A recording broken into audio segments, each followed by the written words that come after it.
The lease had been paid, 12 months. In full, but the name on the payment was her mother's. Her mother who died 10 years ago. The clerk didn't flinch. Said the payments had never stopped. Every year, same day. Same bank, same signature. She must have set it up before she passed, her fiancé whispered. But the next morning, the front door of the cabin was unlocked. Inside, the fireplace was warm. A kettle hissed. And in the guestbook, a new entry had been scribbled. I told you I'd come back when it was safe. The handwriting was fresh. And it was her mother's. Her mother once said the Pines could keep secrets better than people. She'd said it while washing lipstick off a teacup, not looking up, as if that made it more true. Ella remembered the chipped rim of that cup. She'd broken it herself. She was 7. The gravel cracked under the tires as the rental car turned off the main road. Beyond the glass, tall trees leaned in like gossiping old women, brittle with winter silence. Her fiancé Milo was humming something tuneless, tapping the wheel in gentle time. He liked silence too much when they were in places like this. Places that smelled like memory. She didn't answer when he said, "This'll be good for us." Instead, she watched the trees blur. The clerk at the front desk was young, distracted, folding receipts into shapes. "You're all set. Lease is current, paid through the winter." He slid the keys across without looking up. Milo took them. "It's under her name," he said, nudging Ella's elbow. The clerk finally glanced up. "No, it's under." He turned the screen. "Marie Elwood." Ella didn't answer. The name landed like a dropped spoon. "Her mother," Milo said, slowly, smiling like someone who didn't want a scene. "She passed away 10 years ago." The clerk tilted his head, unimpressed. "Then whoever paid last week's transfer is good at ghost banking." Milo chuckled. "Auto payments, old account, it happens." Ella's throat tightened. "Auto payments don't sign guest books." The clerk blinked. "Excuse me?" But she was already walking toward the leather-bound journal on the counter. She flipped past pages of polite names, couples with dates and doodled hearts.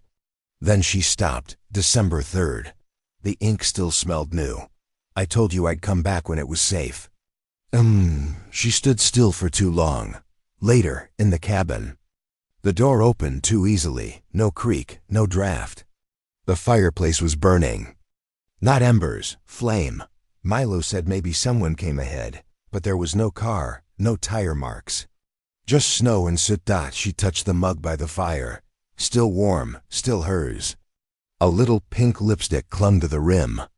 She hadn't worn lipstick in years. Upstairs. The sheets smelled like lavender and old pine. The drawer beside the bed refused to open. She pulled anyway. It didn't give. She didn't sleep. At some point, she sat at the small kitchen table and tried to remember the last thing her mother had written. Not a note, not a will, a list. Grocery items, torn and shoved in the junk drawer. She had thrown it away when they packed the apartment. But she remembered the slant of the glass, like it was running away. The kettle shrieked without warning. She hadn't touched the stove. Milo came down the stairs barefoot. "What the hell? Did you turn that on?" She didn't speak. She just watched. It's steam, eyes wide. He grabbed a towel and pulled it off the burner, setting it down with too much force. "This place is creepy. Can we just pretend it's romantic?" She wanted to answer. Instead, she walked past him and opened the closet. A red coat hung there. Her mother's red coat. The one with the velvet collar. The one that was buried. With her. Milo tried to touch her shoulder. "Babe," she flinched. "Where did you say you booked this?" "Briarside. Your mom used to talk about it. You said you never came. I thought it'd be symbolic. I didn't know it'd make you spiral. I'm not spiraling." Her voice was quiet, but not soft. "I just know the smell of my mother's perfume, and it's in this room." He didn't argue. The wind howled through the chimney, but the fire didn't flicker. She walked back downstairs. The guest book sat on the entry table. She opened it again. The page had changed. Below the last line, I told you I'd come back when. It was safe. A second line had appeared. She's not alone. Same ink, same handwriting. Different hand. Her heart stilled. Then race. Milo came behind her. What is it? She closed the book slowly. Nothing. If justice still matters, you'll want the next page. She pressed her hand to the leather cover. It was warm, like breath. One name stayed. One name vanished. But neither belonged to who she thought. She used to watch her mother brush her hair in silence, long strokes, always from root to tip. On storm nights, the window would rattle and her mother would whisper, "When the pines whisper louder than people, you're safe." Ella never understood what that meant until now. The light broke through the cracked cabin blinds in bands like prison bars painted in gold. She stirred beneath the old quilt, the scent of pine smoke and cold wool pressing close. When she sat up, her eyes caught it immediately. The scarf. Faded red, fraying at the ends. Wrapped once around the wooden bedpost, like someone had gently tied it there. She hadn't seen it in over a decade, not since the night they fled the apartment, not since the police knocked. Milo was still asleep, curled away from her like always. He talked in sleep sometimes. Names, apologies. Last night, it had been just breathing too, even, like someone pretending. She reached for the scarf, held it. Her initials were still stitched in blue, slightly crooked. Her mother's hands weren't steady when she sewed. Downstairs, the air held that silence particular to places that remember grief. The kettle from the night before was still on the stove, its whistle cap resting on the counter beside it, like someone had removed it mid-hiss. She didn't touch it. She moved toward the wall of frames. Most were generic landscapes, deer prints, sepia-washed. Lake scenes. But in the corner, tilted behind a crooked lamp, there were photos she didn't recognize. A younger version of her mother smiling, but not looking at the camera. One photo showed her visibly pregnant. Ella stared at it too long. Her mother had never kept photos of herself pregnant. She used to say she looked like a secret trying to stay hidden. The photo frame cracked slightly as she set it down. Inside the back of it, tucked behind the paperboard, was something else. A grocery receipt, torn down the side. From a store that closed in 2011. 2 items, lipstick, gasoline. She didn't show Milo. She didn't speak. Just walked upstairs again, heart thudding against the inside of her throat. The drawer beside the bed had been stuck the night before. This time, it opened too easily. Inside dust, a crumpled tissue, and a cassette tape with a label in faded blue ink. Play when it's quiet. She stared at it for too long. Something about the word quiet made her lungs seize.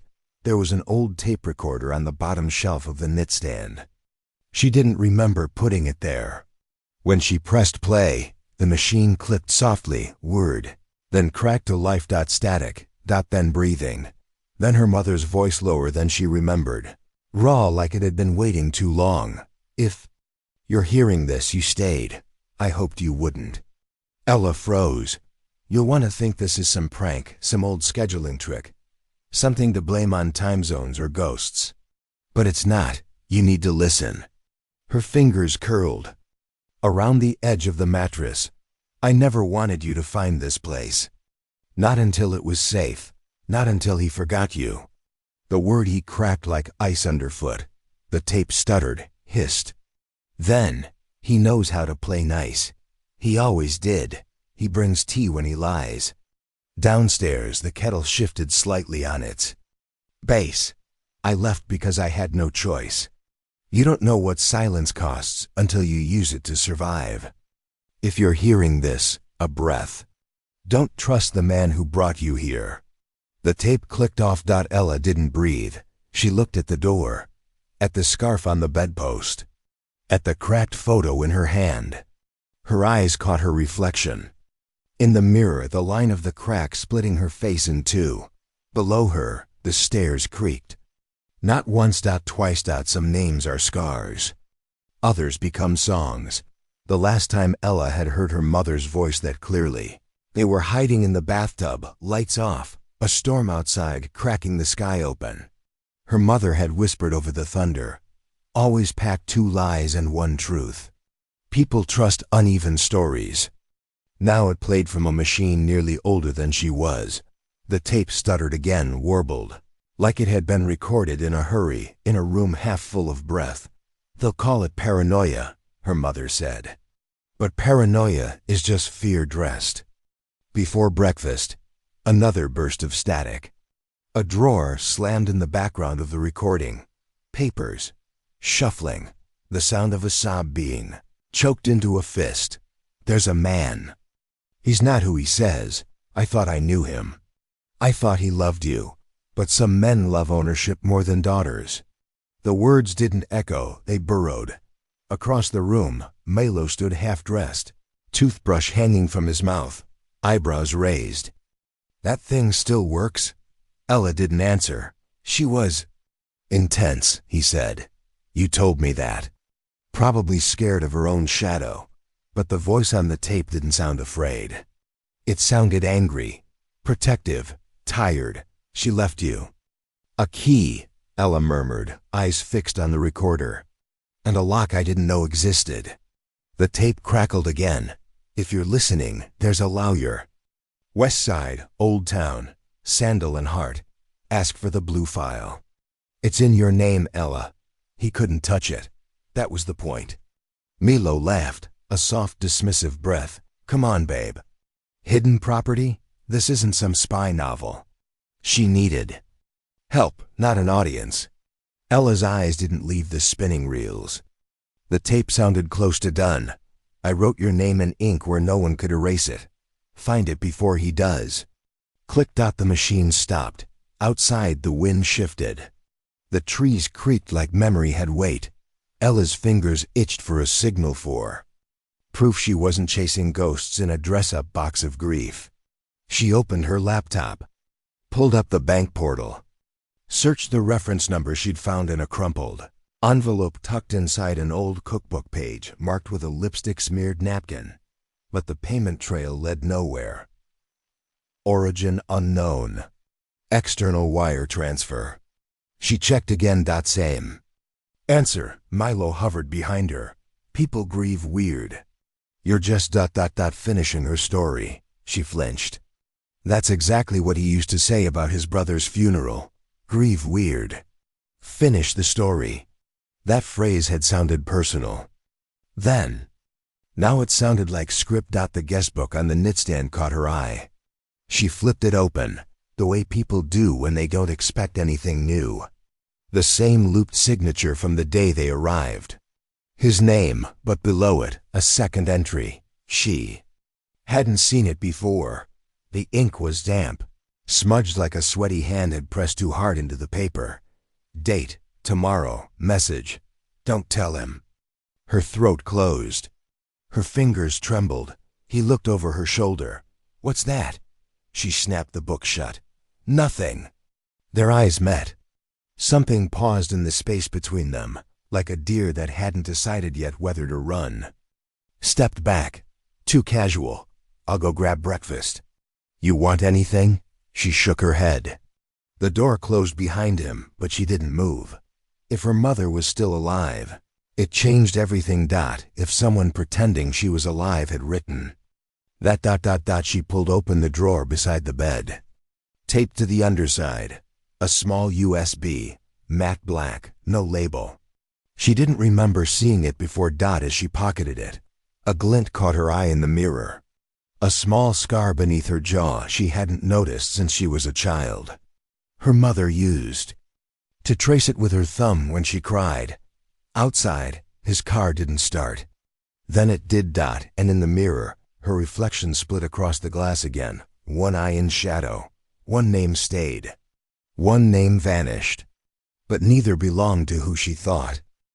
She used to walk behind her mother on trails like this, small feet chasing boots too fast for comfort. The pines then had felt taller, almost kind. Now they leaned close, quiet, watchful, the way people turn away at funerals, but still listen. Ella. followed the narrow trail behind the cabin with her arms crossed tight.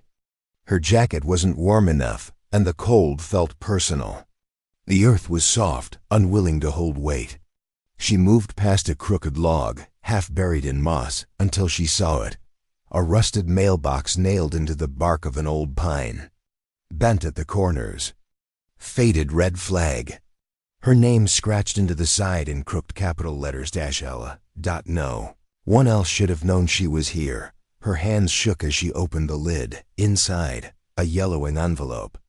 No postage, no seal. The air around it felt older than the woods. She slid it out. It smelled faintly of ash and hand lotion. Her mother's scent diluted, but there. Her breath hitched. She unfolded the paper inside. A birth certificate. Her name. 2 names under parents. Both had been crossed out in heavy pen. Not erased, obliterated. One of them was the man she had buried at 15. The one with the guitar and the lies and the Sunday pancakes. The one who taught her how to say sorry like it was a party trick. Below, the crossed-out names in a different ink. A single word had been scrawled. Survive. She clutched the paper like it might bleed. The sound of windshield wipers broke the memory. A flash. Her mother in the car, wiping away names on a different copy with the side of her thumb. Tears dripping down her chin, whispering, "They don't get to keep you." She blinked back into the woods. The pines had drawn closer.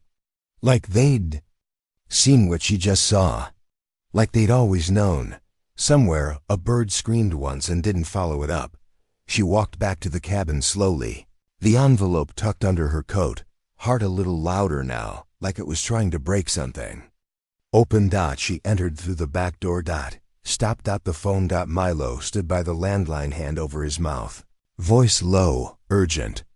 He didn't notice her, or maybe he did and pretended not to. His body faced the window like a shield. "No, she hasn't found it yet," he said, then paused. "I said I'd handle it. She still trusts me." Her knees almost gave. But she didn't make a sound. He turned as she stepped into view. Smile too quick. "Hey baby, you were gone a while." She nodded. Couldn't speak. He set the phone down like it had burned him. Later that night, she sat in front of the fireplace. No logs, no firewood stacked, just flame already burning. Bright, licking high like it knew too much. Like it didn't need fuel to exist. Her hand went to her locket, still warm against her chest. Inside was the photo she had almost thrown away. A man smiling. A child squinting at the sun. Both now half lies. Behind her, Milo walked barefoot. Across the creaking floorboards, his voice soft. "You okay?" She nodded again, but her fingers curled tighter around the envelope in her lap. Sometimes survival means playing dead. The fire snapped loud. She didn't flinch. She thought she came here for answers, but now she wasn't sure she'd ever leave. Because some questions weren't just dangerous. They were contagious. The pines outside swayed like they were praying, and in the quiet, the flames whispered her name. Not how he said it. How her mother used to, like it was a warning and a promise in one. Her mother used to press a hand over her chest and say, "You'll know when someone's lying. Right here, it'll flutter before it breaks." Ella never forgot that. Not even when the voice saying it disappeared into silence for 15 years. She sat at the kitchen table, the light above flickering like it couldn't decide whether to expose or spare. Milo leaned against the counter, arms folded, face set. Like someone preparing for applause he didn't deserve. "I knew her," he said, after a long quiet, "before you and I met." Ella didn't move. She was alive for a while. "She didn't want you finding her. She said you'd already buried too many versions of her." Ella stared down at the table's grain. A line curved like a scar, another like a question. Her hand rested near a chipped teacup lipstick still ghosted on the rim, not hers. Her mother's color. Wine-stained red. "I was helping," Milo went on, "protecting you from more lies. From the living kind," she thought, "not the dead."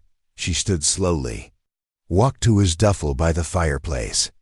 She'd seen him zip it up too quickly that morning. Unzipped it now. Inside, jeans, charger, keys, and a phone. Not his. Not one she'd ever seen. Her fingers closed around it, like they knew it mattered before her mind caught up. The screen lit up with old messages, most from one name, M. Last text, you said she wouldn't find out. Don't let her remember the wrong version of me. She hit call. 3 rings. A woman answered. Hello? It wasn't a ghost. It wasn't.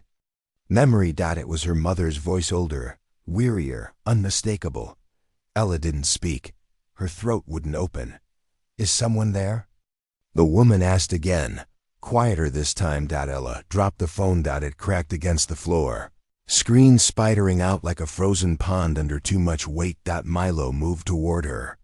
Ella, she held up a hand, not to silence him, to stop herself from hitting something that couldn't be undone. Then she turned and began packing, not clothes, memories. The receipt from the diner where they first said I love you, the locket with the wrong picture inside, the envelope from the woods still folded in her jacket. Outside, the pines stood like quiet jurors. Inside, Milo didn't beg, didn't explain, just watched. That made it worse. She zipped the suitcase slowly. The kind of zip that feels like it's cutting skin. He finally spoke. She told me you weren't ready. You believed her? I loved you. She looked at him like he was the stranger on the bus who stared too long. That night, as the clock slipped past 2 a.m., wind scratched at the windows like it had teeth. Ella sat in the dark, suitcase by the door, her mother's voice still playing. In her bones. Then came the knock. Loud, 1 beat. Then 2 more. Not Milo. He was asleep on the couch, or pretending to be, not her mother. That voice didn't knock, it vanished. Ella opened the door. A woman stood there, backlit by the porch light's trembling glow. Gray strands in her hair, boots caked in road salt, same eyes, same jawline, same fury she remembered from the night. Her mother tore a photo in half and walked away without saying goodbye. But this woman looked older and angrier. In her hand, a torn photograph. The same one, except now the missing half had returned, and it wasn't Ella's face on it. Not entirely. The woman on the porch didn't flinch when Ella opened the door. Her voice was the first wound, calm, clipped, soaked in old fire. I'm your aunt, she said. Your mother's sister. Ella didn't answer. She looked down. The woman's boots were wet with red clay and pine needles, just like the woods behind the house. She's alive, the woman continued. Or was. She faked it. You were part of the plan. Until you weren't. A moth beat itself against the porch light, like it was begging to be let in. Ella let the door swing wider. Inside, she stood by the cold fireplace, her arms folded around the truth like it could bruise. Why would she do that? To get away from him, from you, from everything she swore she wanted, until it started looking like her own mother's life. The woman's voice cracked once, then didn't again. She said disappearing was the only thing she ever did right. Ella searched her face. Nothing in it was familiar, except the way her mouth pinched when she said sorry. Her mother had that same pinch, used it when apologies came too late. But it wasn't just about escape, the woman said, reaching into her coat pocket. She pulled out a key, old and greened by time. This isn't the real cabin. This one was for watchers. That's why it always felt wrong. They drove through the dark like two people following the same nightmare. Branches scraped the sides of the car. Neither spoke. The GPS died halfway. The aunt didn't care. I remember the way, she said. At 3:12 a.m., they reached it. Second cabin looked swallowed by the forest. Ivy grew through the slats, like the woods had tried to heal around it. The front door creaked open on the first try. Dust rose like breath. Ella stepped inside and felt her pulse slow like something. Here had been waiting. Everything was preserved, like a room sealed off after a war, mug still stained. A shawl folded over the couch's edge, candle wax melted down the holder. Then the smell. Not rot. Not thyme, vanilla, the same scent her mother wore on court days. And heartbreaks. On the table sat a diary, wrapped in a scarf. Its spine cracked like it had been read too many times. Ella picked it up with both hands. Her fingers shook, but she opened it. The first line, "If you're reading this, I was right to leave." The pages spoke in fragments, scraps of grief, maps of fear. Mentions of Ella's father, cryptic ones. Mentions of Ella herself, distant, careful, full of guilt. "I had to choose which part of her to kill," one line read. "So I buried the mother." Ella stopped reading. She turned to the woman still standing by the door. She said, "I ruined her." Ella whispered. "She was ruined before you," the woman replied. "She just didn't want you to notice." Ella looked around the room again. A chipped china cup on the windowsill bore the faintest kiss of lipstick, wine stain red. Same as the one she saw on the cup in the watcher's cabin. Same color. Different lips. On the far wall, a photo had been ripped in half, taped back together. Ella's child face on one side. On the other, a man whose eyes had been scratched. Out with something sharp. Beneath the photo, a USB stick taped to the wood, untouched, labeled only with the word testimony. But the photo hid something worse.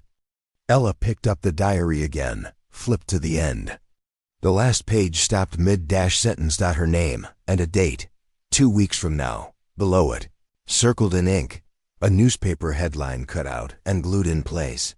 "Missing daughter to be declared dead in absentia." She didn't speak, just closed the book.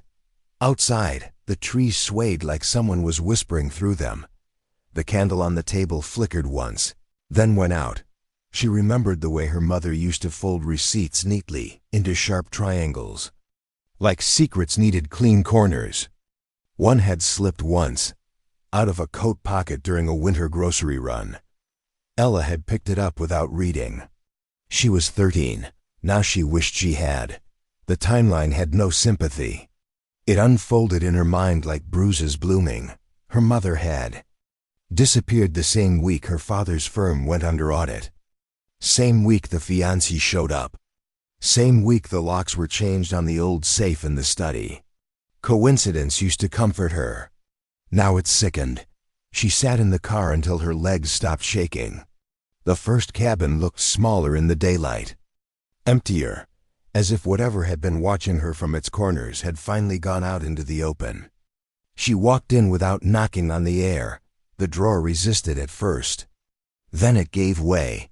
The tape was labeled in her mother's handwriting, thin and slanted, like she wrote it with a hand that had already given up. For her, only if she finds. The second place. The player clicked. The sound scratched in slow. "I don't know if this will reach you." Her mother's voice began, low, almost embarrassed. "But if you're hearing it, then I was wrong. You weren't meant to forget. You were meant to outlive." Ella sank to the floor. Her mother's voice carried no tears. Just a steadiness that was worse. "I didn't vanish to abandon you. I vanished to stop him. I found numbers, buried ones. Accounts that didn't belong to the living. I tried to report it. They offered me silence in exchange for survival." A receipt fluttered off the table, caught in the heater's breeze. Torn down the middle. Just a date and a name left. Said if I stayed, you'd disappear first. That's how he put it. I think he meant it. Ella's breath shook once, then steadied. "And the boy," her mother's voice faltered, "he was never meant to stay. Just a warm thing to keep you leaning the wrong way. I'm sorry." But the tape hid something worse. "If justice still matters, you'll want the next page." Then a silence stretched. A car engine purred from outside. Ella froze. She stood, slowly, heart crawling up her throat. The snow had begun again, falling sideways. Headlights swept across the frost-coated glass, like searchlights. She moved to the window. The black car parked exactly where hers had the first time. The door opened. Her father stepped out, and he wasn't surprised to see her. He stood without. Coat hesitation. No hesitation, but no triumph either. Just a look like someone returning to collect. A debt long delayed. She didn't move. She remembered how he used to button his sleeves at the dinner table, even when he wore short sleeves. How he'd check his watch before saying her name. He walked up the path, steps crisp on the snow, and paused by the door. Not knocking, just waiting. Like he already knew she'd let him in. Ella didn't. Not yet. She glanced down. The torn receipt had landed by her feet. She picked it up and turned it over. On the back, a hand-drawn triangle. The same shape her mother folded into. Inside it, 3 numbers and a symbol she hadn't seen since childhood, her mother's shorthand for copy kept. She slipped it into her pocket. Then her eyes found the mirror across the room. Her face split by a crack in the glass. Half hers, half her mother's. He knocked once. She opened the door, and the wind blew the tape off the pla. He used to leave her little notes under the sugar jar. Be good. Be quiet. Be smart. As if silence was the same as obedience. As if obedience was love. The snow hadn't melted, but the sky had softened, gray as wet cotton. They sat across from each other at the old cabin table, her on the side with the window, him on the side that always faced the door. Her fingers traced the rim of a chipped teacup, the one her mother had worn lipstick on the last morning before she vanished. The stain was still there, faded coral, like a ghost's mouth print. He started with money, of course he did. You don't need to drag her name through all this, he said, voice level, hands folded. It won't fix anything. Let it rest. She said nothing. She wasn't well. She made things up. You know that deep down. He slid a check across the table like it was a kindness. Like she'd thank him for it. I loved her, he added, and for a second his voice cracked. But she didn't understand how the world works. She didn't know when to stop. Ella opened the bag by her side, pulled out the diary, set it gently on the table, then the tape recorder, then the USB. Her hands didn't shake. I think she understood better than you thought, she said. He looked at the items like they were knives. She reached toward the recorder, thumb hovering over play. He flinched. That was enough. She stood, folded the diary back into her coat. The USB disappeared into her pocket like a whisper folded shut. The check stayed on the table, untouched, a pale bribe melting into wood grain. You always said she was weak, Ella murmured, but she's the one who saved me. She walked out before he could stand, but the photo hid something worse. Hearing began a week later in a courtroom that smelled like varnish and dust and things unsaid. She sat upright, no longer trembling, locket warm against her throat. Her mother's initials carved small on the back, almost worn smooth. The lawyers asked questions like knives, dates, names, accusations. She answered like someone peeling off a skin she never agreed to wear. When they played the tape, the judge looked away. Her father did not. He only blinked, slow, when her mother's voice filled the room. I tried to protect her. I hope someday she'll protect the truth. He blinked again. That was all. The settlement came fast after that. They kept most numbers sealed, but her mother's name rang clear in the public record, cleared of fraud, of delusion, of disappearance. Ella didn't smile. A week later, she drove back to the cabin alone. The lease office was quiet, almost forgotten. The man at the counter looked at her like she was someone else, maybe the daughter, maybe the ghost. New contract? He asked. She nodded. He handed her the clipboard. She filled it out in neat, unshaking print. Her name only. Outside, the wind shifted again. Cold, but not cruel. She stepped onto the porch and stared out at the trees. They looked taller now. Or maybe she'd just stopped looking down. She turned the key in the lock. Some ghosts don't disappear. They just change who they protect. She walked inside. The mirror still held the crack from before. But this time, her reflection didn't split. It doubled. On the table, the Lease sat where the sugar jar used to be. Her name stared back, permanent. Ink dotted in the corner, a single lipstick cup waited. The stain hadn't faded at all. Ella stood in the doorway, watching the snow fall in quiet layers, blanketing the earth as though time had somehow folded itself into the present. She had come here so many times alone, but now she wasn't. Her daughter, small and bright, perched on the couch, her feet dangling, her laughter cutting through the stillness like an echo of something Ella hadn't realized she missed. The kettle whistled from the kitchen, a sound so familiar it felt like the softest touch. "Mom," her daughter said, looking up from a book she was pretending to read. "It sounds like Grandma's voice." Ella smiled, the weight of the years suddenly lighter on her shoulders. She couldn't tell her everything, not yet. Some stories weren't meant to be told all at once, but pieces, fragments could settle. In the right moment. She walked over and sat beside her daughter, her fingers brushing the edge of the guestbook laid open on the table. The paper was soft now, worn by time, but the names still legible. And there, in faded ink, was her own along with others from forgotten years, trapped in the pages as though they belonged to someone else. She turned the page. The words were still there, just as they had been when she was a child, when she had wondered who had come before her and left their mark, their ghosts. She'd never imagined she'd add her name to this list, or that her mother would never return to sign it. No matter how many times she prayed, her daughter peered over her shoulder. "What's this, Mom?" "It's the story of this place," Ella replied softly, "of our family." She took the book and flipped to a page where her mother's handwriting scratched the surface, messy but deliberate. A promise.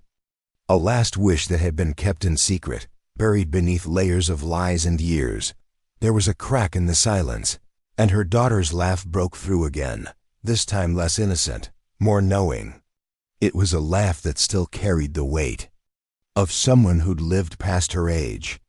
Ella placed a hand over her heart, as though bracing for something familiar, something that had taken its time to return. The kettle whistled again, higher this time, and Ella stood. She filled the cup slowly, each drop of water a rhythm she hadn't realized she was waiting for. Her daughter waited for her, eyes wide, sipping tea, trying to understand a story she hadn't yet heard. "I didn't know Grandma," her daughter said, more a statement than a question. Ella nodded. "No, you didn't, but she knew you. She knew you long before you ever stepped inside this place." Her daughter's brow furrowed, the same furrow Ella herself had worn when she first realized the truth. The past wasn't a place you could escape from. It lived inside of you, in everything you touched, in the moments that circled back on you. Even when you thought you had outrun it, it waited. It whispered. Outside, the snow began to fall heavier, as if to cloak everything, to settle it into quietness, to let time keep turning without a sound.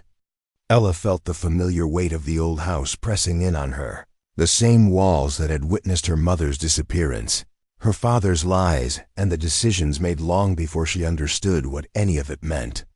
The same walls that had once whispered her mother's name in desperation, and now whispered only her own. Her daughter reached up to touch the edge of the window, watching the flakes swirl like memories caught in a storm. Ella took a step back, watching her daughter, watching the snow, the quiet like an old friend. She waited for the sound of the kettle's whistle to fade, the last sign of life within the cabin. Then she turned. The snow outside, soft and endless, seemed to stretch on forever. The wind cut through the trees in quiet currents, pushing the branches into delicate sways. Her daughter's voice followed her as she stepped outside. "Will we come back?" Ella didn't answer right away. She just stood there, in the cold, letting the snow settle around her like a blanket. The memories of the past, the bitterness of betrayal, the grief of loss, all of it was silent now.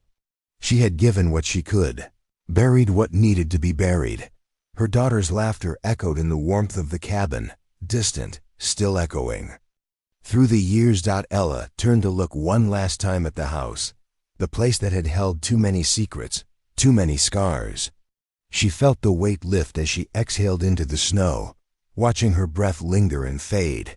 Some promises echo through blood and through time.